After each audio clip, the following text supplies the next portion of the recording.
YCP రప్ప రప్ప అంటే భయపడే రోజులు పోయాయి. జగన్ మేనమామ రవీంద్రనాథ్ రెడ్డి అంజద్ భాషలు రప్పారప్ప అని రెచ్చగొట్టే వ్యాఖ్యలు చేయడం తగదని టీడీపీ పొలిట్ బ్యూరో సభ్యుడు శ్రీనివాసరెడ్డి మండిపడ్డారు. కడపలో ఏర్పాటు చేసిన మీడియా సమావేశం వైసీపీ నాయకుల వ్యాఖ్యలపై శ్రీనివాసరెడ్డి ఆరోపించారు. కూటమి పాలనలో ప్రజలు సంతోషంగా ఉన్నారు, కావాలని రెచ్చగొట్టే వ్యాఖ్యలు చేస్తే జైలు ఊచలు లెక్క పెట్టాల్సి వస్తుందని వైసీపీ నాయకులను శ్రీనివాసరెడ్డి హెచ్చరించారు. వైఎస్ఆర్ ఆర్కిటెక్ట్ యూనివర్సిటీ విద్యార్థుల సమస్యలను సీఎం చంద్రబాబు దృష్టికి తీసుకువెళ్లి పరిష్కరిస్తామని ఆయన చెప్పారు.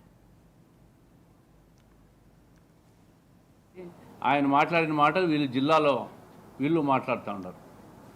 రఫా చేసే 5 సంవత్సరాలు సంపూర్ణ అధికారంలో వచ్చి 151 సీట్లకు వచ్చి ఈరోజు 11 సీట్లకు పడిపోయినారు.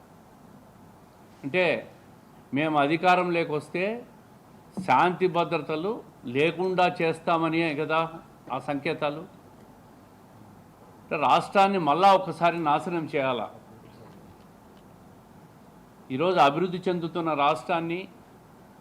రాష్ట్రంలోకి ధైర్యంగా పెట్టుబడిదారులు, పారిశ్రామికవేత్తలు అందరూ వస్తున్న తరుణంలో మళ్ళీ ఈరోజు రఫా అని భయభ్రాంతులు గురి చేసే మాటలు మాట్లాడుతూ ఉన్నారు.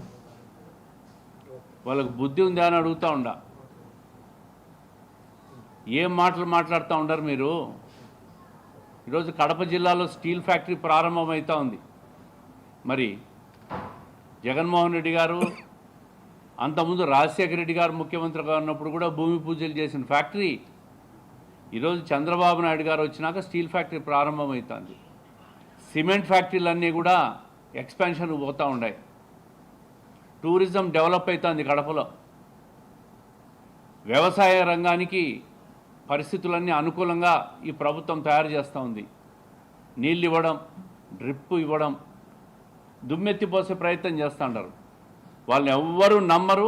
ఖచ్చితంగా విద్యార్థుల జీవితాలు కానీ విద్యార్థుల ఏమైతే వాళ్ళ డిమాండ్స్ ఉన్నాయో ఈ ప్రభుత్వం తప్పకుండా పరిశీలిస్తుంది. 50 డివిజన్లలో 50 గెలుస్తారని చెప్పలే, 50 డివిజన్లలో మేము పోటీ చేస్తామంటున్నారు.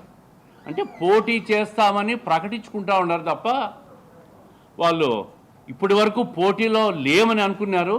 ఈరోజు రఫా అని చెప్పి పోటీ అనుకుంటా ఉన్నారు.